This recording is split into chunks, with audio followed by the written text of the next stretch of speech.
ఆంధ్రప్రదేశ్ ప్రభుత్వం మహిళా సాధికారతకు మరింత బలం చేకూర్చేలా మరో కీలక నిర్ణయం తీసుకుంది. ముఖ్యంగా డ్వాక్రా సంఘాల మహిళలకు ఆర్థికంగా తోడ్పాటు అందించేందుకు రుణ పరిమితిని గణనీయంగా పెంచుతూ కొత్త విధానానికి ఆమోదం తెలిపింది. ఇప్పటి వరకు మహిళలకు వారి స్వయం ఉపాధి, చిన్న వ్యాపారాల కోసం గరిష్టంగా ₹1,00,000 వరకు రుణం అందుబాటులో ఉండగా ఇప్పుడు ఆ పరిమితిని రెట్టింపు చేసి ₹2,00,000 వరకు పెంచారు. ఈ నిర్ణయం ద్వారా గ్రామీణ మహిళలు మరింతగా ఆర్థిక స్వావలంబన సాధించేందుకు అవకాశం లభించింది.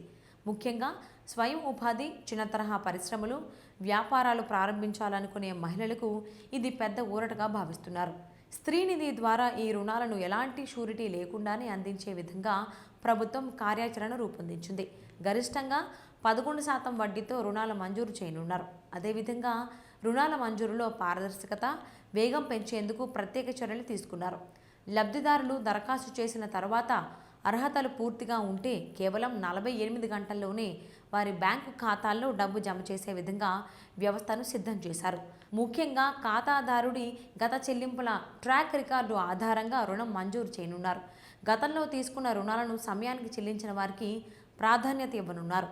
ప్రస్తుతం ఆంధ్రప్రదేశ్ వ్యాప్తంగా ఎస్సీఆర్పీ పరిధిలో దాదాపు 8.43 లక్షల డ్వాక్రా సంఘాలు ఉన్నాయి. వీటిలో సుమారు 85.75 లక్షల మహిళలు సభ్యులుగా కొనసాగుతున్నారు. ఈ మహిళలను పారిశ్రామికవేత్తలుగా ఎదిగేలా ప్రోత్సహించేందుకు ప్రభుత్వం ఈ నిర్ణయం తీసుకుంది. 2026-27 ఆర్థిక సంవత్సరానికి కనీసం 1.50 లక్షల మంది మహిళలకు ఈ రుణాలు అందించేందుకు ప్రణాళికలు సిద్ధం చేశారు. ఇంకా ప్రత్యేక దళిత, గిరిజన మహిళలకు మరింత మద్దతు ఇవ్వాలని ప్రభుత్వం నిర్ణయించింది. ఉన్నతి పథకం కింద అదనంగా ₹1,00,000 వరకు ఎలాంటి వడ్డీ లేకుండా రుణం పొందే అవకాశం కల్పించనున్నారు. దీంతో మొత్తం ₹3 లక్షల వరకు ఆర్థిక సహాయం పొందే అవకాశం కొందరు లబ్ధిదారులకు లభించనుంది. అయితే ఈ రుణాలను పొందాలంటే కొన్ని అర్హతలు తప్పనిసరిగా పాటించాలి. గతంలో తీసుకున్న రుణాలను సమయానికి చెల్లించి ఉండాలి. బ్యాంకు నిబంధనలకు అనుగుణంగా అర్హత సాధించాలి. ఈ నెల 27వ తేదీ నుంచి అర్హుల ఎంపిక ప్రక్రియ ప్రారంభం కానుండగా పెద్ద ఎత్తున మహిళలు ఈ అవకాశాన్ని వినియోగించుకునే అవకాశాలు కనిపిస్తున్నాయి.